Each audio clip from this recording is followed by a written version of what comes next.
You say Well, it's easy. Well, what is it?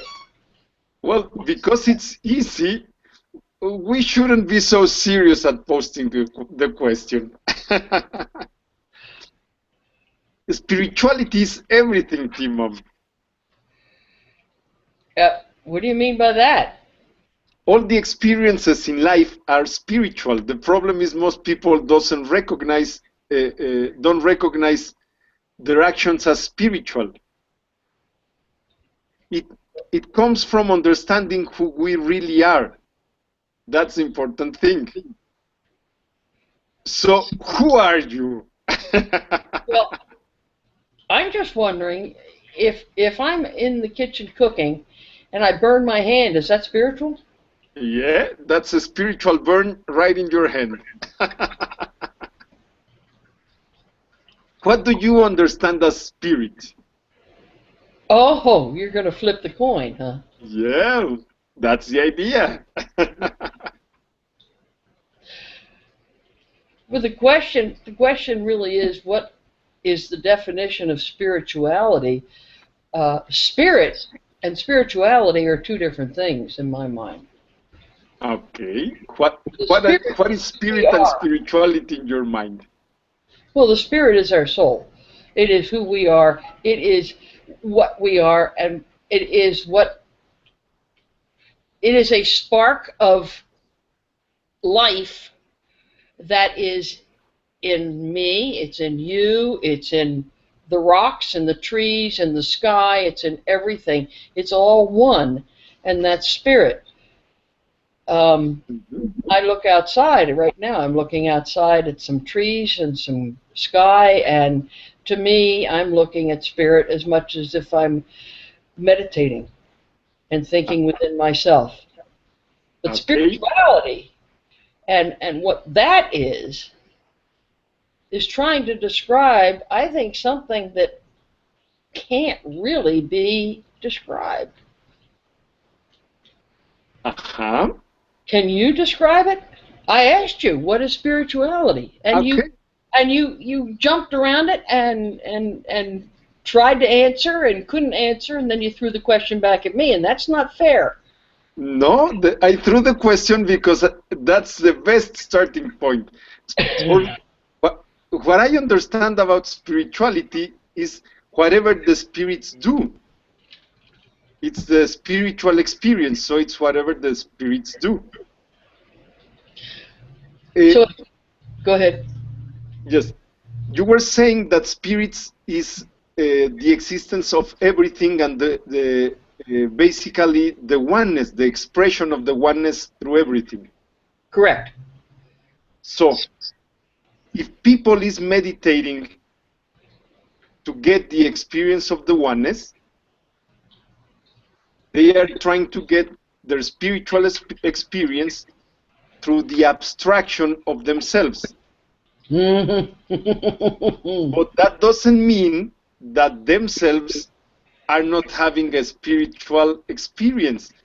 Because if you identify yourself as a spirit, everything you do is spiritual. Only if you recognize that fact. Okay. You have to accept that in order to be able to let it go. Gail, Uh, Hello, Gail. Right on time. Uh, that is the thing that it's really funny. When you are driving, even if you are not aware that you are driving, you do, right?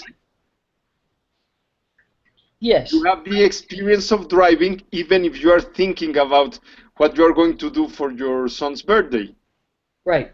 So you are having the experience, but you are not acknowledging the experience. You are not aware of it. But that doesn't mean you don't have it. Mm-hmm. So if you are a spirit, every experience you have is spiritual, even if you are not aware.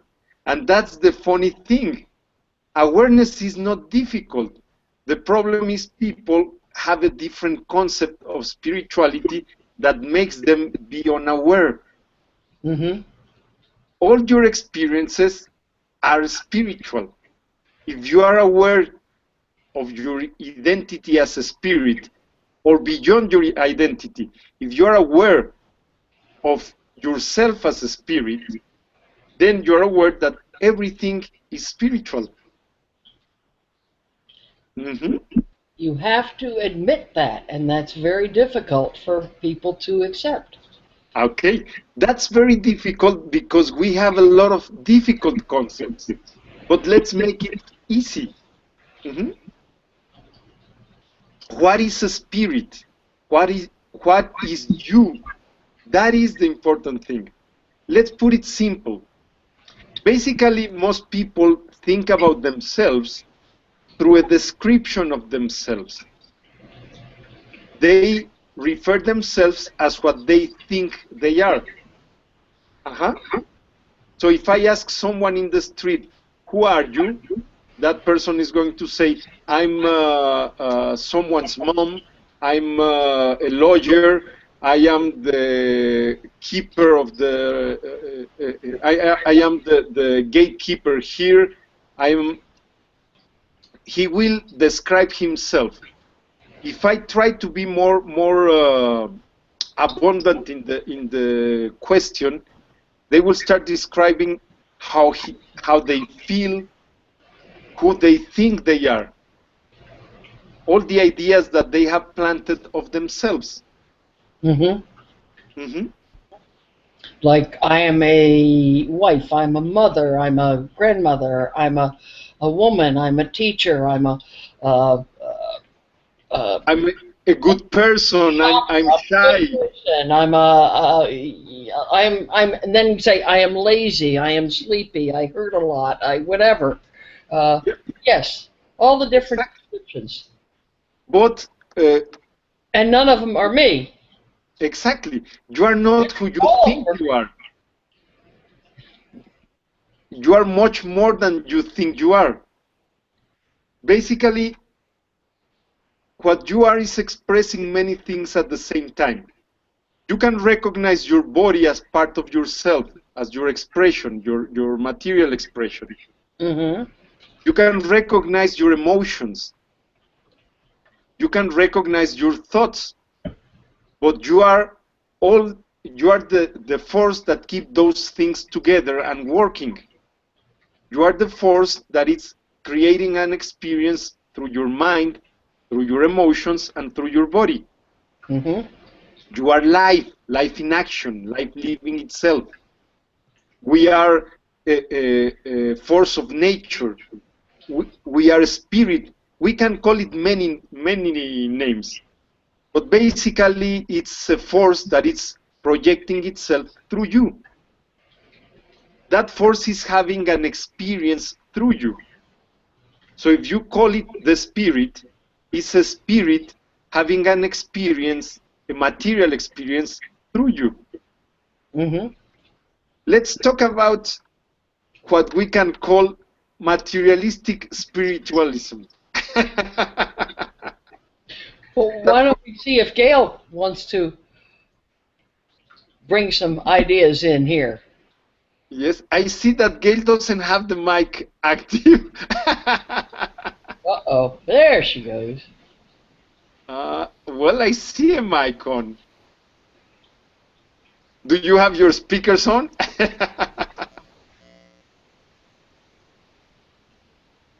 Hello? Gail, are you there?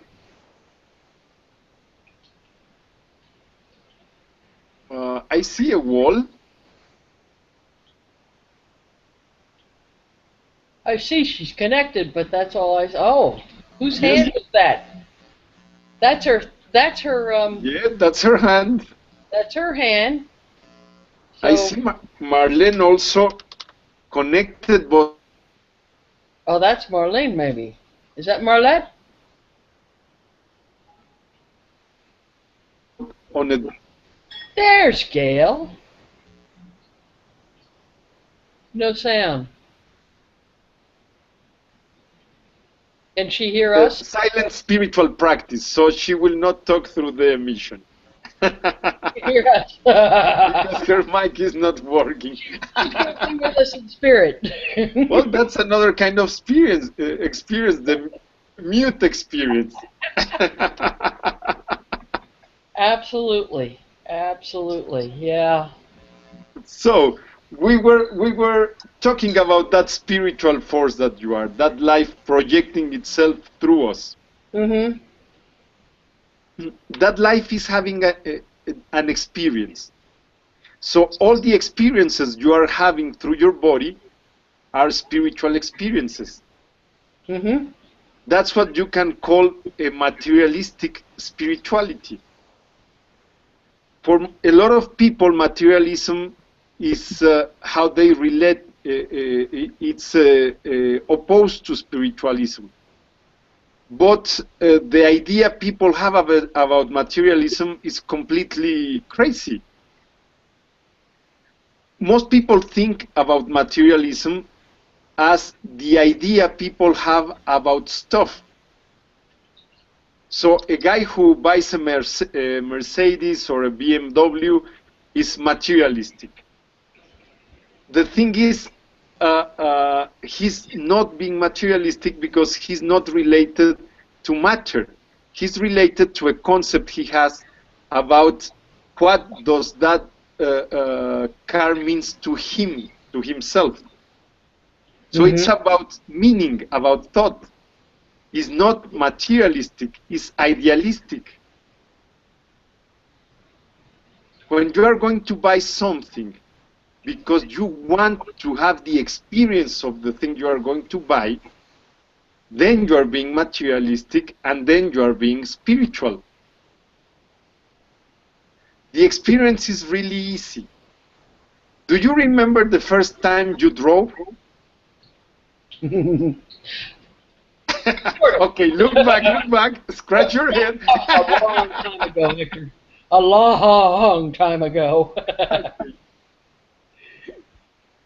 Your experience must have been really close to, had been really close to mine. When we're about to No, I was drive, much safer than you. yeah, well, that's for sure.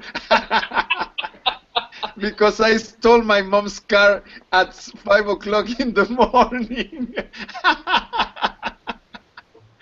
Lucky for me, my mom doesn't speak English.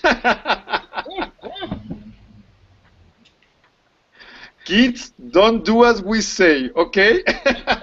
You can have your spiritual experience in a different way. Okay, when you're having your first experience as a driver, it doesn't matter the car. What matters is that you are driving.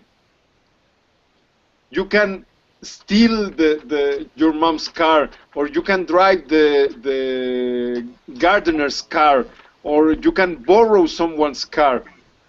It doesn't matter. It doesn't matter the make, the model. What matters is that you are driving and you are having fun. You are enjoying your experience fully, plainly, because it's a spiritual experience. Mhm. In time, you get ideas of I want to have a car. When you buy your first car, you enjoy it so much because it's your first car. You love your car. It doesn't matter if it's Nissan or if it's Ford. It doesn't matter if it's old or new. It doesn't matter. It's your first car and you love it and you love your experience. In time, you get used to it and you forget that you're having your experience.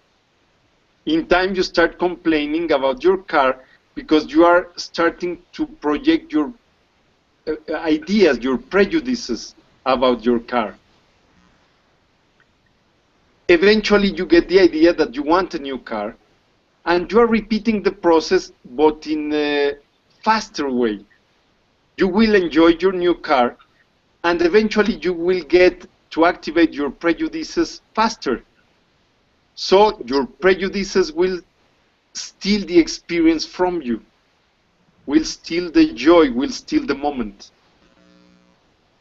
then you will spend more time reflecting on what car you want, what car you should drive, why you cannot buy it, all the ideas that crosses our minds. Eventually, we will not be living a materialistic experience.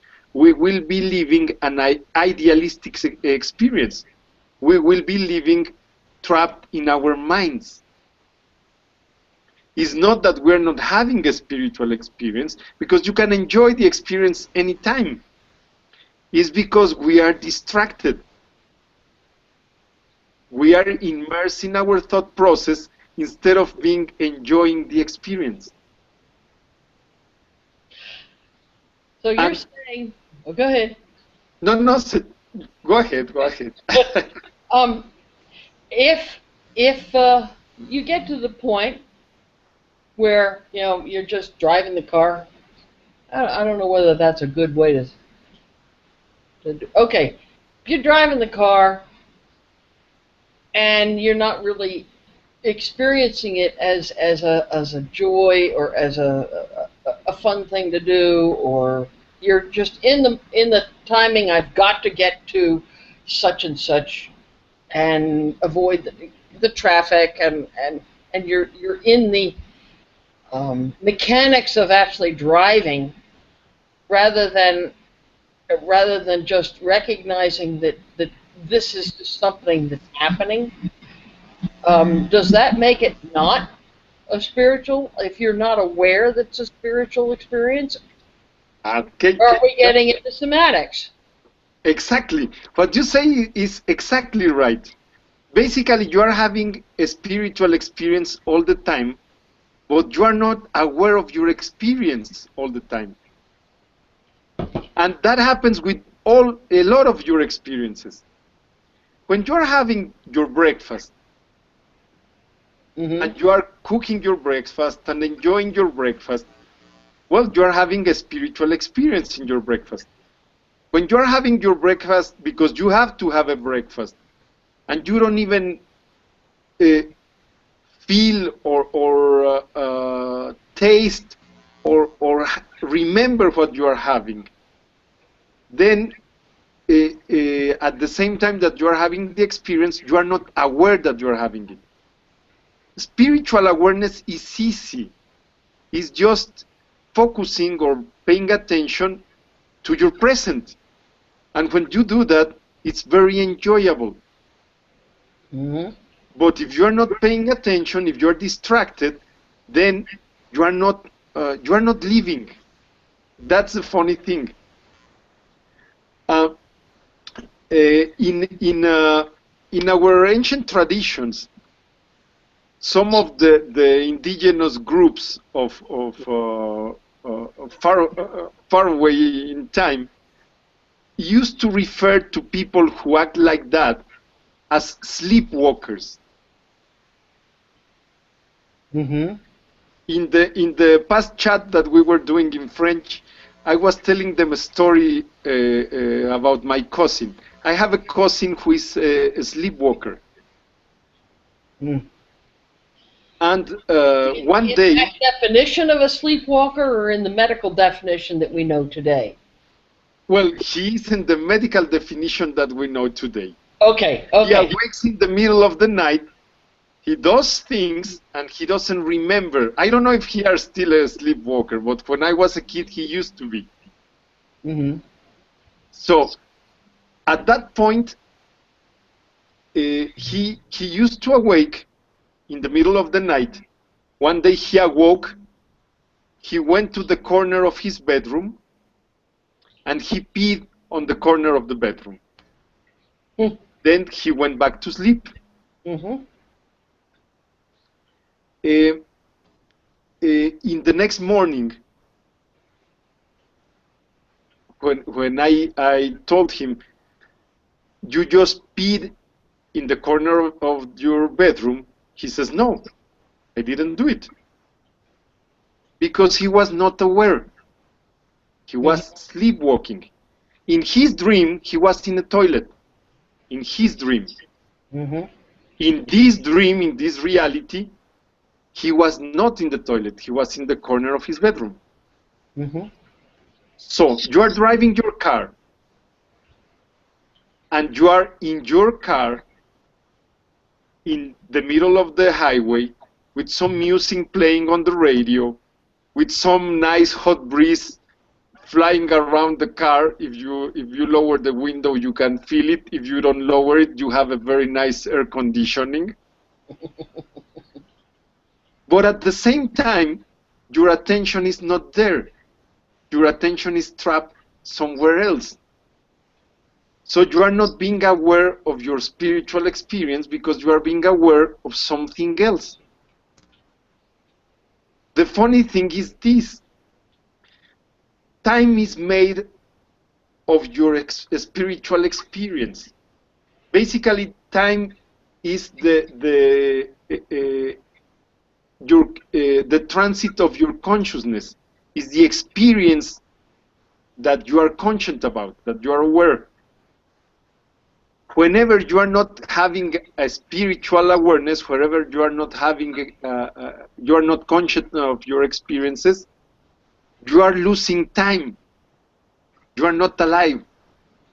But if you're in that car, driving along the freeway, and you are listening to music and enjoying hearing the music, just enjoying that sound, and you're using your eyes not only to make sure you're driving safely, but you're Don't looking at the sky and the clouds don't forget the nice air conditioning. and recognizing the nice air conditioning and the cute Mexican sitting in the passenger seat giving That's more important. um, that to me would be a spiritual experience, because what I'm doing is I am just enjoy. I may be driving, but I feel happy inside. I feel joy, gentle joy, because I'm listening to this beautiful music. I'm looking at the beautiful scenery. I'm feeling cool in the air conditioning, and I have a friend with me. I mean, what's better than that? Is that not perfect? Yes, it's perfect. Now that would be a spiritual experience, would it not? Yes, And be an awareness of it, even though I'm not saying, oh, I'm having a spiritual experience. Oh, I am now. Man, I'm just looking at your ceiling. Whoa. Oh, that's Gail's ceiling. yes. That's a spiritual. Gail's spiritual experience through her ceiling. Okay. Hey, hey. Okay. Whenever you are having a life experience, Mm-hmm. that's a spiritual experience because life and spirit is exactly the same. All right. So as long as you feel joyful and or recognize that what you're doing, you're not into the minutia of the doing of it. You're into how you feel while it's happening. Exactly. As Perfect. long as long as you are present, that's As all. long as you're what? As long as you are present, as long as you are not Present. Okay. exactly, Mm. as long as you are resting in your presence. So Mm-hmm. spiritual experiences are not about watching angels lifting you to the sky and all the clouds opening so you can see so you can embrace the sun. Mm-hmm. All the experiences that you are present in life are spiritual experiences. Mm-hmm. And when you are aware of that, eventually you get to be aware of the miracle you are experiencing, and everything becomes more amazing to you. That's the spiritual path. Understanding who you really are, discovering yourself through your creation. I I will refer to you in a couple of ancient Toltec mythologies. There is a mythology that explains creation that says that the divine oneness, is divided in two. It's the divine male and the divine female. They are called Omesihuatl and Ometecutli. It's the wife and the husband. Okay. So the divine man, the divine lover, the divine husband speaks to her beloved all the time. He's present with her beloved all the time. He's calling her all the time, loving her all the time, and projecting his energy into her all the time. Mm-hmm. He's the perfect lover. He's always present. Mm-hmm. At the same time, she is receiving all this love. She's receiving all this passion. She's receiving all that his lover is giving her. Mm-hmm. And she's giving him back the experience of being loved and receiving that love. Mm-hmm. And the experience of giving that love back. Mm-hmm. Mm-hmm. Eventually, it happens what it's supposed to happen when you are making love to someone all the time. She gets pregnant. All right. And she gets pregnant with 4 at the same time. So she's having, it's quadruplets, or how do you call them? Quadruplets, yes. She has a litter. Yep. She has a litter of puppies. Exactly. So you can imagine this beautiful goddess who has 4 little devilish little gods, mischievous and as small kiddies, but they have the power of God in them. Uh-huh. So for her, it's a completely mayhem. Of course, she's so busy running about those 4 little Tezcatlipocas that eventually she forgets about her lover. Her lover is calling her all the time. Her lover is always saying, come back to me, listen to me, I'm here, I'm loving you. But she doesn't notice because she's immersed and lost in creation. Mm-hmm. She's lost in the 4 little things that she created. Mm-hmm. Mm-hmm. Her lover is patient because... Is she actually lost? She's only lost in that according to him. Herself, she is loving and receiving love to her creations. So she is still in the spirit, is she not? Yes, she's always in the spirit, but she's not lost on his consciousness because he's loving her all the time. She's lost in her own dream. She's the one who doesn't listen, who doesn't pay attention to the lover. Mm-hmm. I'm not talking about leaving the kids and running to him. It's just that she's not aware of his presence because she's aware of all the things she has to do. Mm-hmm. She's lost in her dream. Okay. But the lover is talking to her all the time. The lover is patient. The lover is talking in a silent way through his presence, through his energy. That it's the energy that sustains everything. Eventually, she starts noticing that presence through her kids and through herself. And that's when she finally listens to his voice again. When she listens to his voice again, she understands that he never left. She understands that he was there the whole time, the whole experience. She just didn't notice.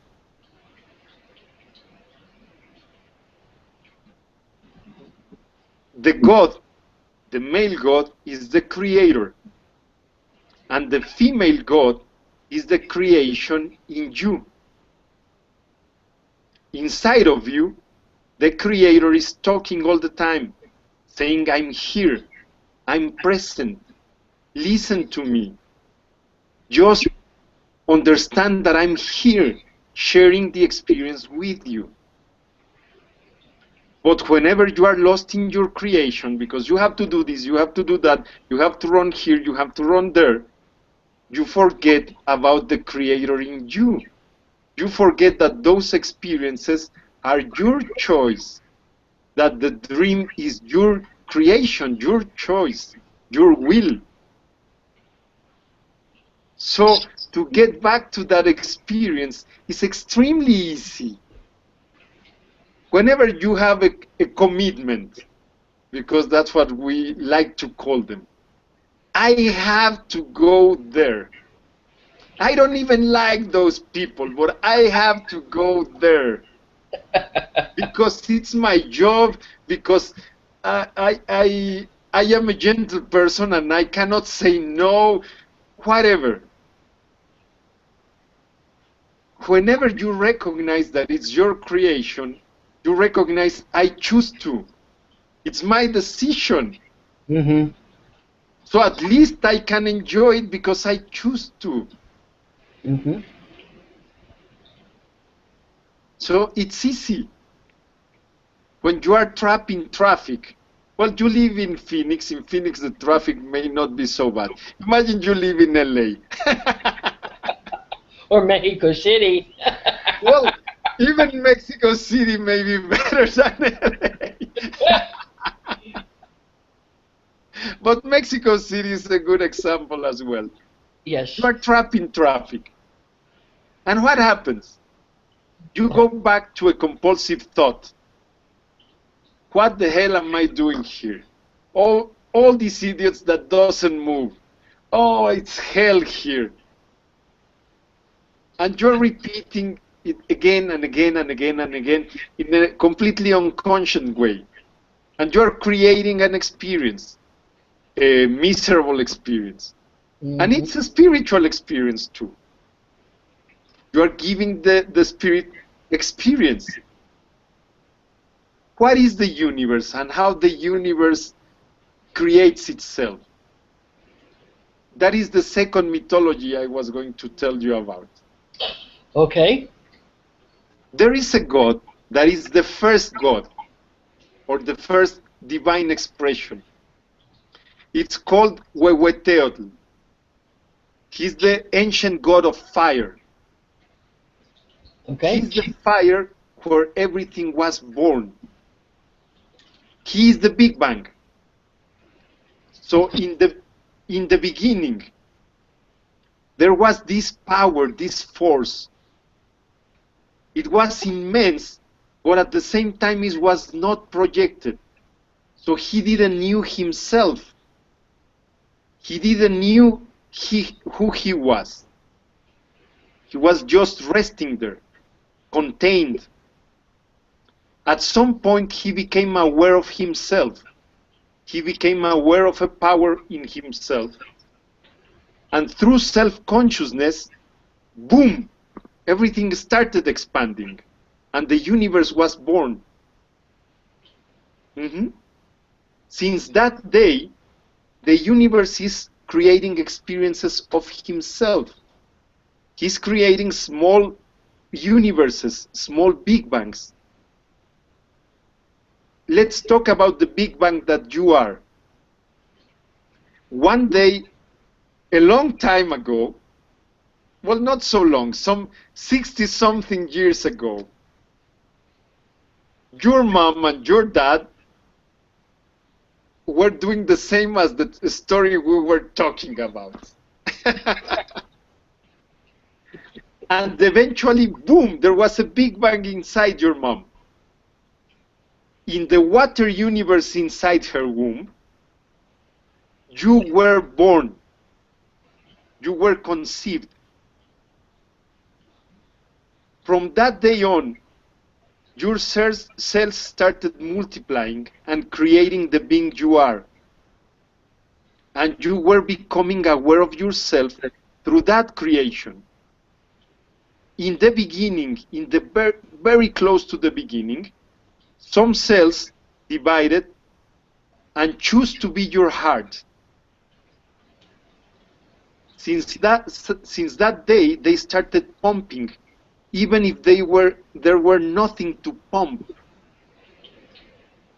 And they were aware of themselves through the pumping.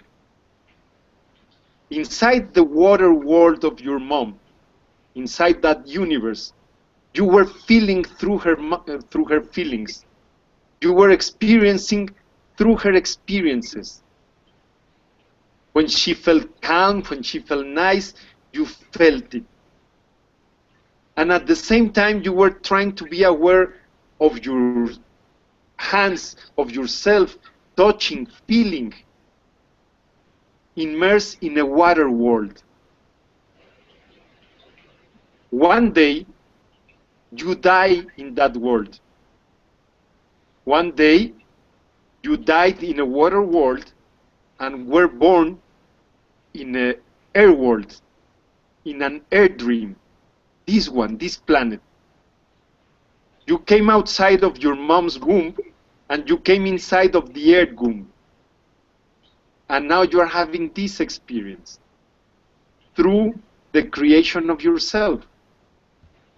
You are creating your body all the time.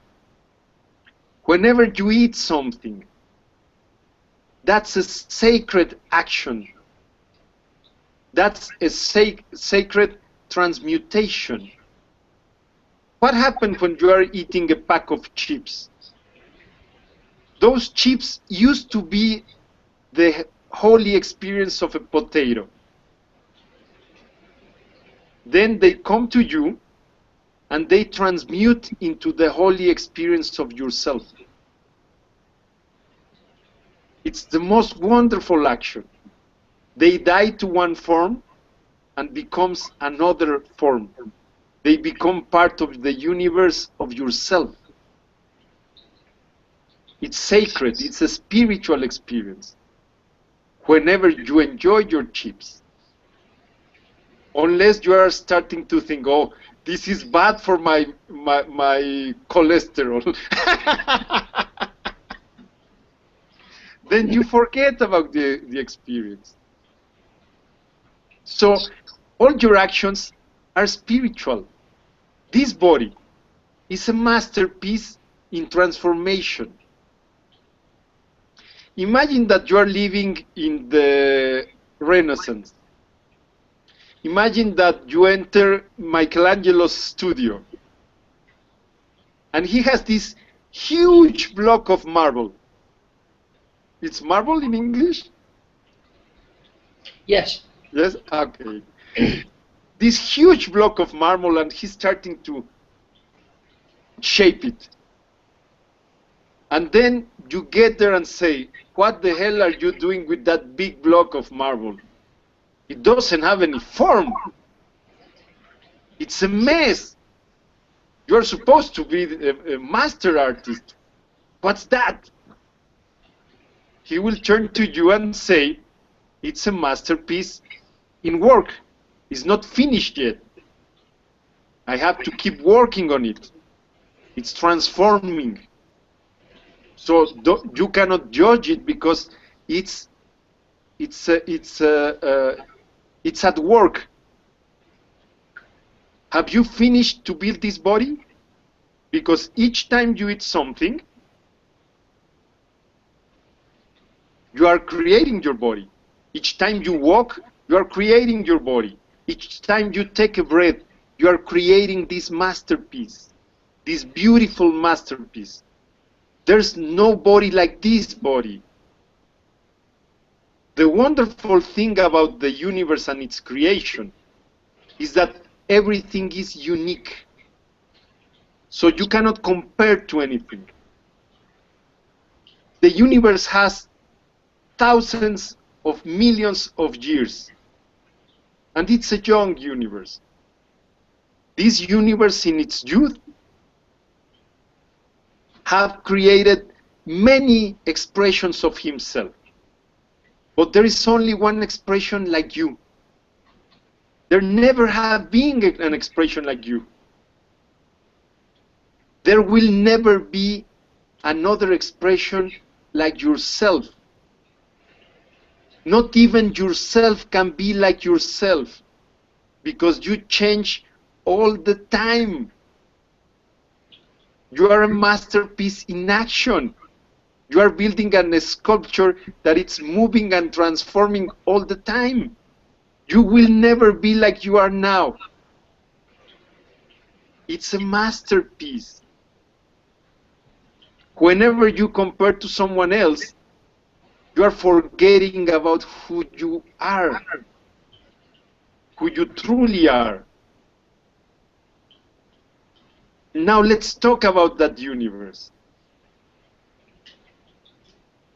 Whenever you take a breath, a deep breath, take one now. It's on me. It's on the house.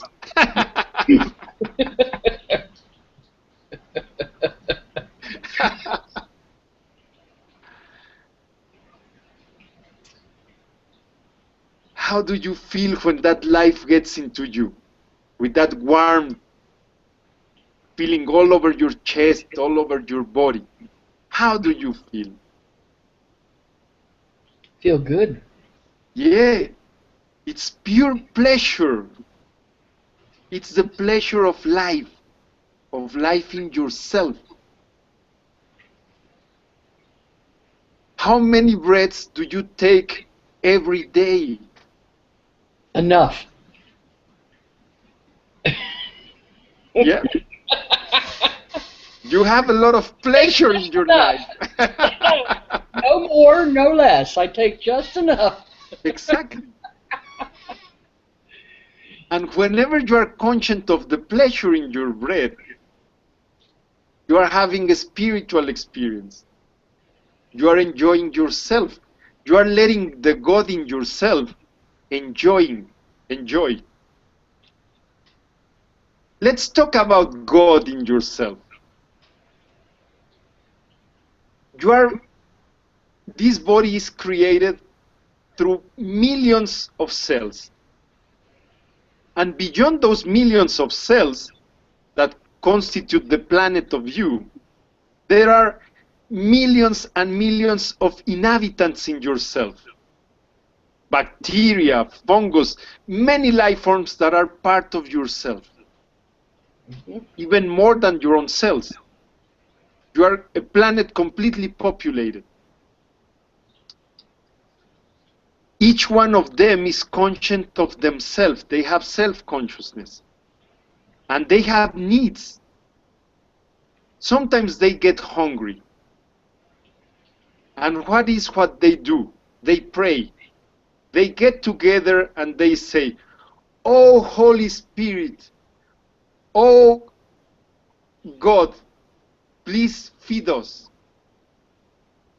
Then you feel hungry. Then you get to the kitchen or get to the gas station and buy something to eat. And you feed them. And they say, "Thank you, God, because you provide to all of us." Whenever you feel cold, what do your inhabitants do? They pray to the God in their universe. "Please keep us warm." And what do? You take a jacket.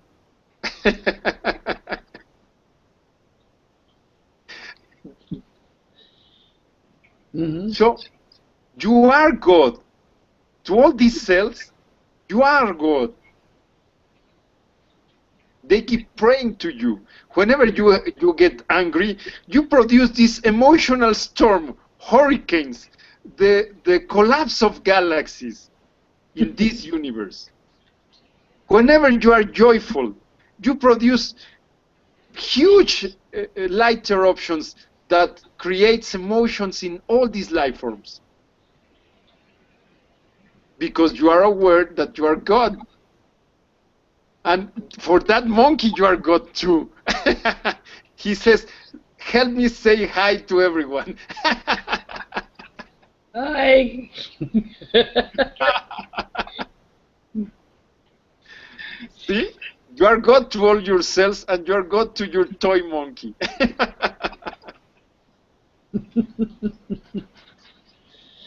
But I'm also God to all the bacteria and everything else within my body too. Exactly. Hmm. And they talk to you, and you talk them back. If you I are like. aware of it, Uh-huh. you try to be the best God you can be. I like the way you say you are a universe. Each of us is our own universe, Exactly. and most people don't think of themselves as that. They think of themselves as a single unit, one item, one body, one this, one that. But as you say, every cell has its own memory, and every cell has its own needs, and all the little parasites and other things that live within us. I mean, we're a parasite on the world. And those parasites are within us. Some of them are good. Some of them help us with the digestion and other things. Some of them might not be as beneficial to the body, the world as it is. Just like some of humanity may be very good for the earth, some of humanity may not be very good for the earth. But we are our own universe, just like the earth is the universe, and the earth is just a cell in a greater universe. Exactly. And that's Really tiny. the thing that you said is very interesting, because the experience of yourself can be achieved through many ways. One way is constructing yourself in a conscient way. Hmm. Another way is understanding yourself through the destruction of yourself, through harming yourself. But both ways lead to consciousness. The universe is perfect because the universe achieves its goals all the time. The universe cannot fail. You know how the universe is? The universe is like the roads in Europe. Oh, Uh, you're gonna have to let me explain that. let me tell you about the roads in Europe. You are driving, thinking that you know where you are going. You are going to Rome or Paris or any village. Eventually, you get to a crossroad, and you will see two signs. Hmm. One sign says Rome to the left. The other one says Rome to the right.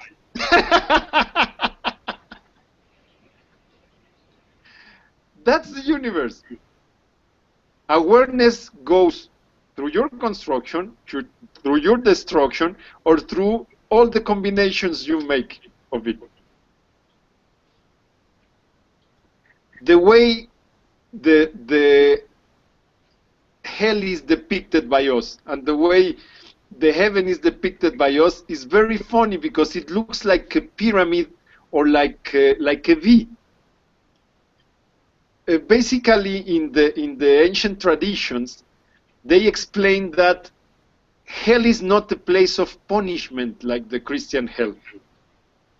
The Christian hell is really funny, because when someone tells you that your father is the perfect love, but if you grab a cookie from the jar, then you will burn forever. That doesn't sound like perfect love.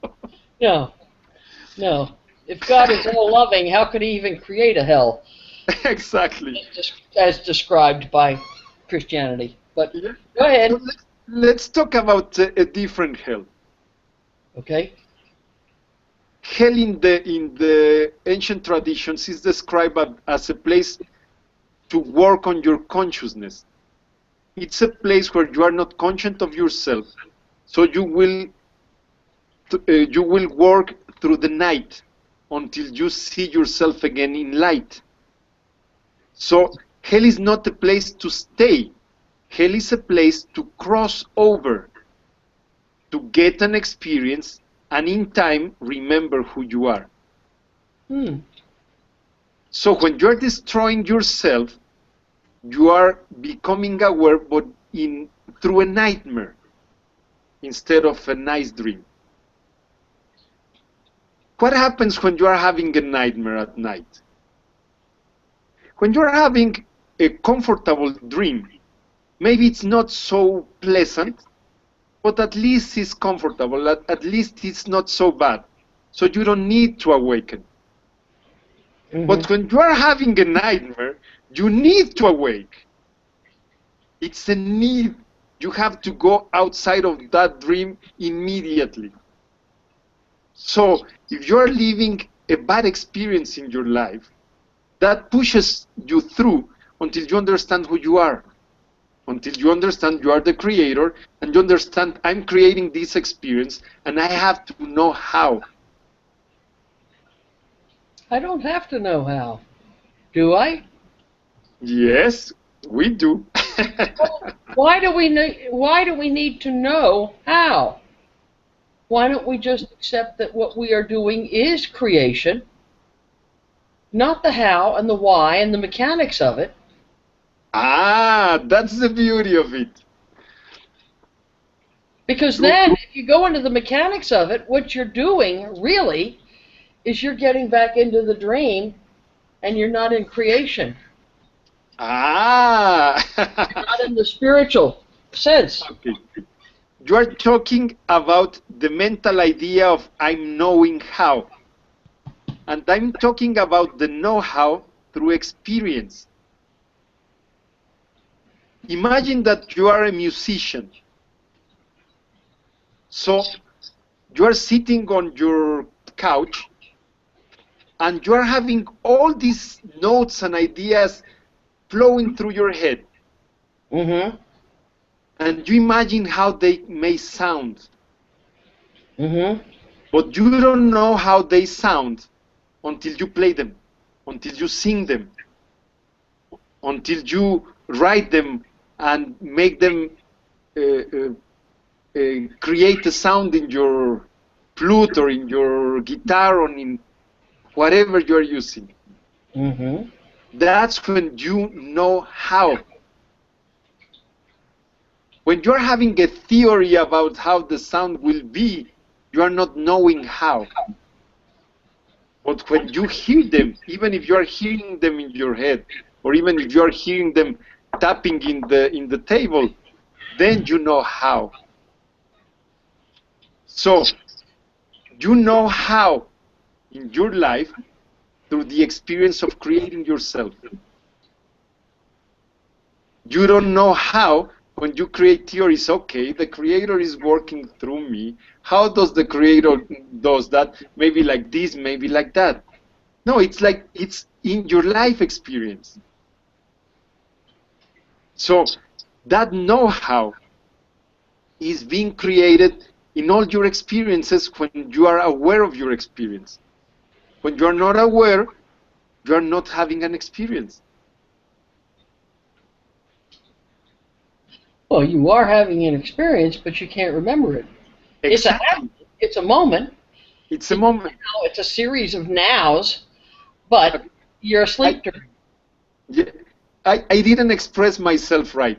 You are having an experience, but you are not living the experience because you are distracted by something else. There you go. Yeah, because the experience, every moment is happening. Exactly.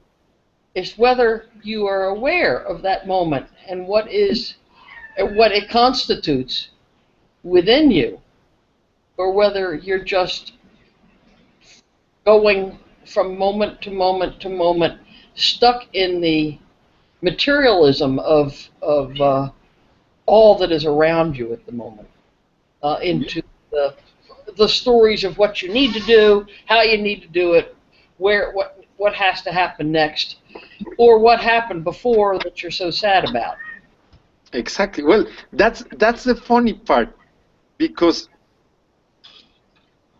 when you are subtracted by your mind, you are creating a different experience. This is the funny part. When you are remembering something that happens to you, a life experience on the past. Mm-hmm.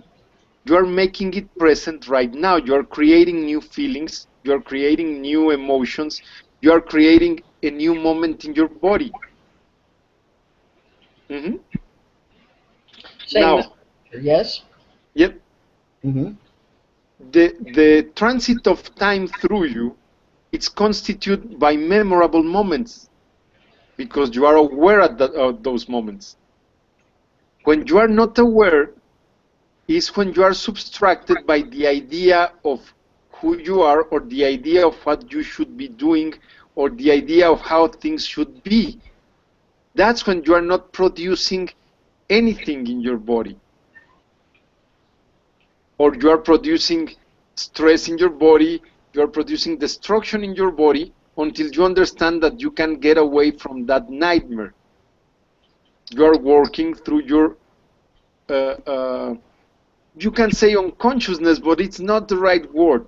It's more about the uh, um, Memory? your nightmare, I guess it's the best word. Yep. The creation and the destruction of your nightmare. Mm-hmm. So when you get to understand that you are the creator of your experience, you understand that the life in you is having fun. It doesn't matter how the experience is. Mm-hmm. But it's a lot more fun to have fun. Well, for the spirit, it's exactly the same fun because he's having an experience. Mm-hmm. Uh, a few days ago, I went with my mom to the movie theater and we went to watch the X-Men. And of course, for us, in the big screen of the movie theater, the X-Men are extremely exciting. All those explosions, all that destruction all over, with surround sound and with the widescreen. Of course, it's a big drama, but for us, it's extremely enjoyable. Mm-hmm. And you can watch a funny movie, and most of the comic movies are tragedies, just expressed in a funny way. Because for you who are watching is funny. For the actor is his life ending over and over and over again. It's a nightmare. But for you and your spirit, whatever you are doing is fun because he has the opportunity of having an experience through your body. The opportunity of having a body experience is extremely rare. We are in a universe made of energy. Everything is energy. But not all energy can be condensed into matter. Matter is extremely expensive. To get just one atom of hydrogen, you need a huge explosion of energy condensed into that atom. So to sustain this life form into matter demands a lot of energy. You are not going to hold it forever. You just have a moment to live it. It's a precious moment. It's an opportunity. You have so much pleasure and so much sensations through this body. Just by breathing, just by touching something or being touched by someone. It's full of pleasure. It's an experience. It's so wise that it can even transform pain into pleasure. It's so wise that even if you have a huge pain that you cannot get away from him, the pain is not constant. And eventually your awareness of pain can disappear and you can live your life in pleasure. Whatever happens is pleasure. for your spirit at least, who is watching this funny movie we are creating whenever we fall to the ground, whenever we have a bankruptcy, whenever we get divorced. He loves any movie we play. And at the same time that we are the producers, we are the actors. We are creation and the creator at the same time. In that consciousness, we can change everything, understanding how we create. That's the know-how. We are living a dream. How does a dream work? In a few hours, you are going to go to your bed. You are going to close your eyes. And you are going to create a world, a universe, all around you. You are going to create a room. You are going to create a cat. You are going to create people. You are going to create cars. You are going to create everything. And to live that experience, you are going to create a point of view, a point of reference that you are going to call you, or you are going to call me that it's you. And that dream is going to be developed through a double consciousness. The program around you and the program inside you. The ideas that create that point of view and the program that is developed around you as a reaction to your ideas. How does your dream is being created? Something happens in your universe. Something happens in the surrounding, and that creates a reaction in the program of the point of view. You react, and when you react, something new happens in the universe around you. That creates a new reaction, and that creates a new reaction in the universe around you. A new reaction in yourself, a new reaction in the universe. And you don't notice how you are creating it, so it develops automatically. If your dream becomes a nightmare, you are creating it, but you don't know how.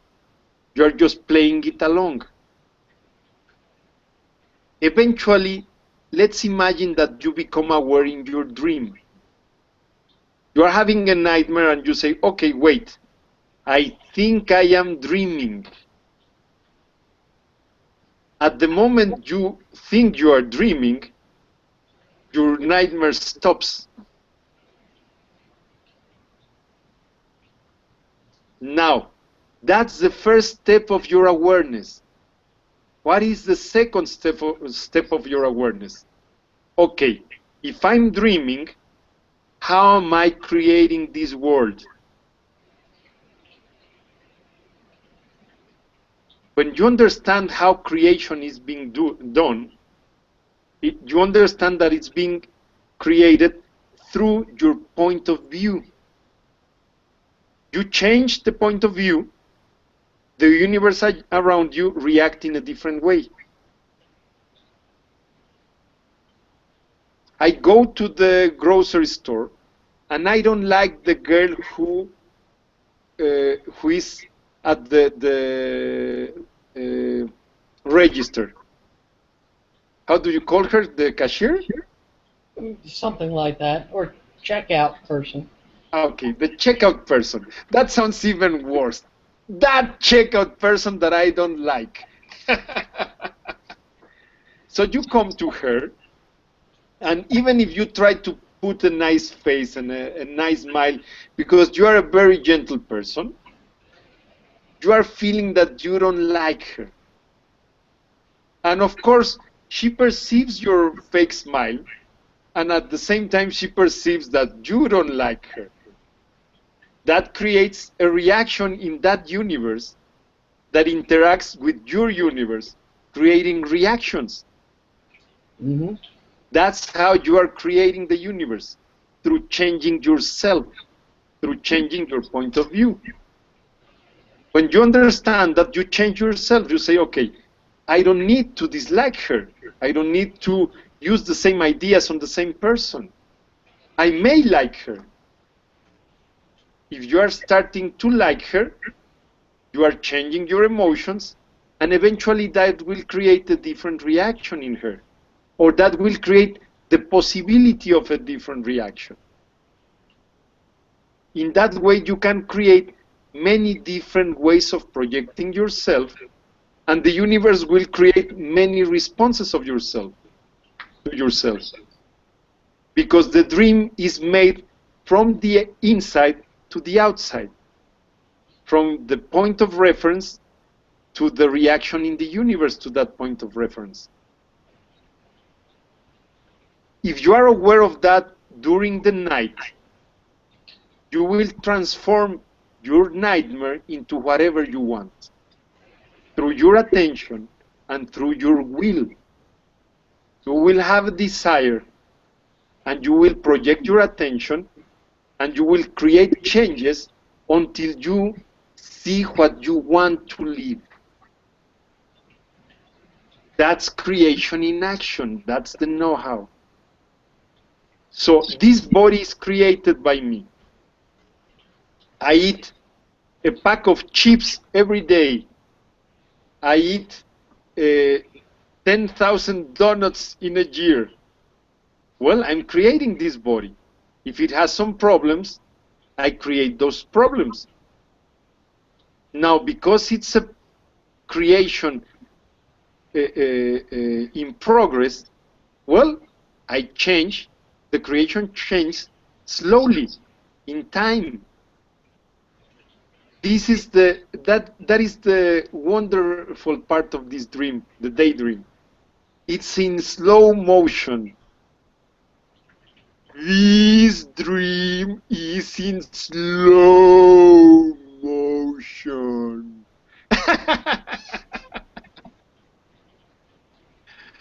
At night, the dream is so fast. At one point you are watching me, and then in the next part you are watching your mother. At some point you are at the beach, and then you are back home. It's so fast. You are creating time, and you are creating matter. And because you are the creator of time and matter, you do it so fast that in a few seconds you can have the life experience of days, months, or years. So it's not so easy to be conscious on such a fast dream. Then you awake in the morning, and you say, okay, I'm here. Okay, I'm watching someone in the screen. Then I will go to bed.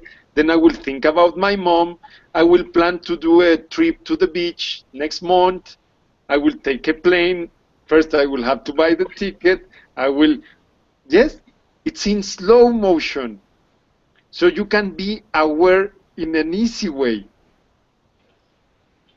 Now, if you combine awareness in both dreams, if you work in your dream at night, and if you work on your dream in the day, you will see the continuity between the changes in every dream. What happens when you have a nightmare? You awake, and you don't feel so good. So the first part of your day is not so good. What happens when you have the best dream? When you open your eyes, you say, what a wonderful dream. And you have this pleasure all over you. And you start the day with pleasure. And you keep going in this day with thousands of dreams.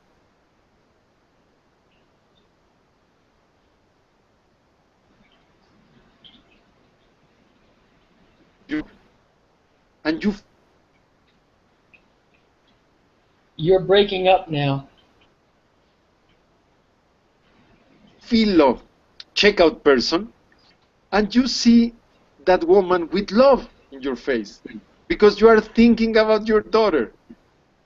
She doesn't know that it's about your daughter. She just thinks, oh, such a lovely person arriving at my register.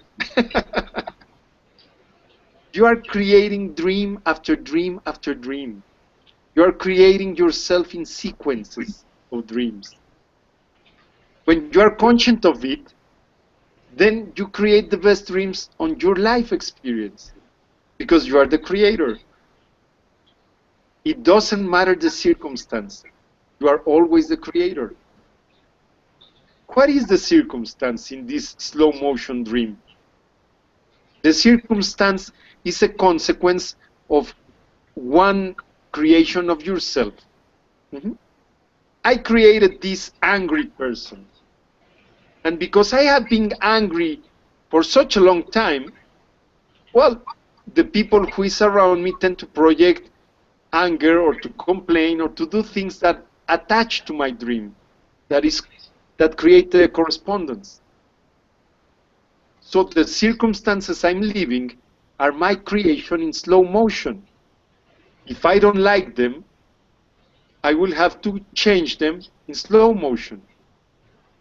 First by changing myself, then the circumstance will change. So it's extremely easy.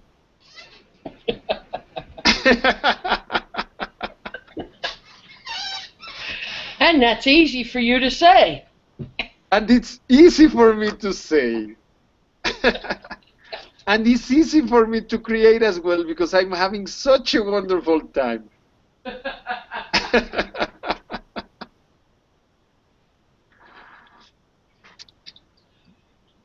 So, Gail, do you have any question that you want to say through the sign language?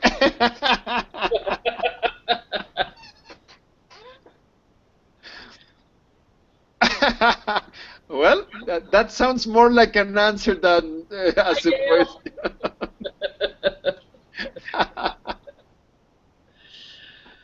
Oh. Well, that's a lot to take in there, Hector. Oh, you're frozen again. You're having some breakup time. I'm frozen because I'm giving you time to take it in. Right. It's a dream in slow motion. Very slow. Yes. Yes. Mm-hmm. Yeah, so you're right. It's a lot to soak in, so let's finish it now. Okay. And let's continue next week at the same time. Now that we know at what time it should be. Now, I see two pictures of Gail. One is her picture up against the statue, which is a photograph, and the other is her live picture. Gail, are you on twice? Is that part of the problem? You don't know. Okay. We will figure it out next week. Okay. So let's say bye to the recording, and then we will figure it out. Bye. Thank you, Hector.